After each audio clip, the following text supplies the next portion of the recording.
Marjorie Taylor Greene is a full-throated supporter of Donald Trump's big lie, and unlike most Republican politicians who simply pay lip service to the idea that Trump was robbed and Biden committed voter fraud along with the Democrats, I actually do believe that Greene believes this conspiracy theory because she's never met a conspiracy theory that she didn't like, and she loves Donald Trump so much, you mash those things together and poof, you have someone who is going to fall for the big lie.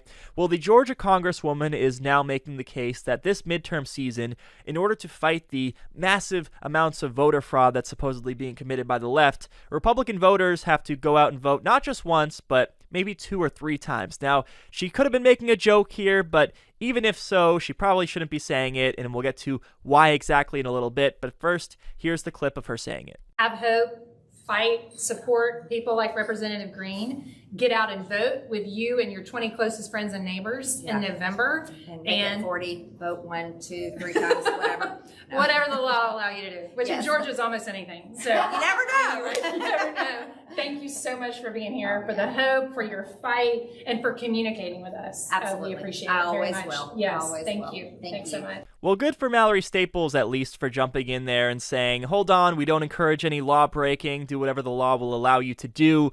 But then again, the two are making it sound like the law will allow you to do anything in Georgia. You can vote multiple times and all of these different things, like it's one big joke, right? That's not good for trust in our democratic process.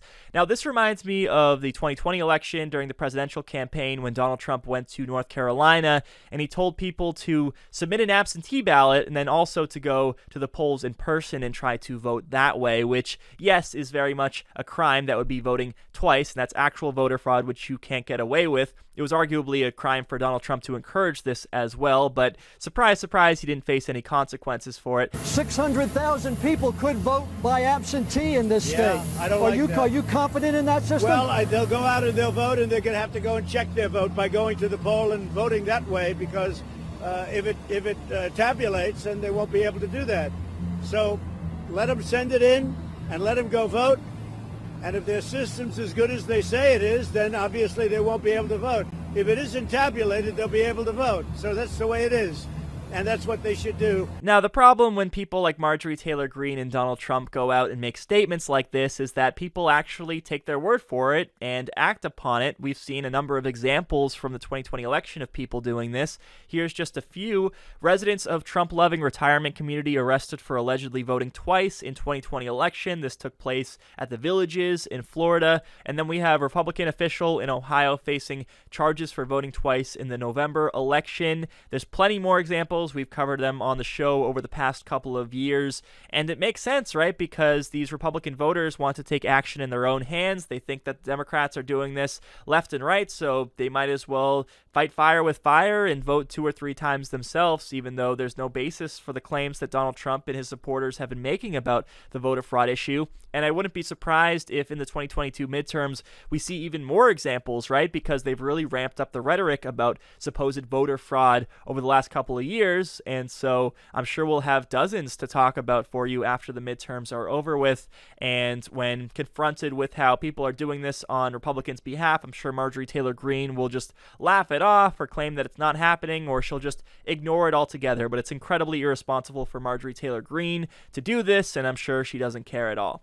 All right, we're going to throw to a break. We'll be back with much more of the David Pakman Show after this. One of our sponsors is Little Spoon, your one-stop shop for healthy, easy meals and snacks for your baby, toddler, or big kid, delivered right to your door. With fresh, organic baby food for every stage, toddler and kids meals that even the picky eaters will love, and the new line of healthy smoothies, Little Spoon has you covered. Little Spoon makes everything fresh. It's just like homemade. It's ready in mere moments. All of the recipes are delicious. They're nutritionally balanced and free of junk. Little Spoon's baby food is 100% organic and cold pressed for every eating stage. For toddlers and kids, Little Spoon has the classics, mac and cheese, but they'll sneak things in like butternut squash and carrots. They have more adventurous meals, cheesy pupusas or chicken pot stickers. They're all kid-approved, packed with nutrients, and Little Spoon's organic smoothies are perfect when you need something quick and easy. And the best part is kids' meals under $6, and baby food and smoothies under $3 each. Plus, you'll get 50% off your first order when you go to littlespoon.com and use the coupon code PACMAN50. The link is down below.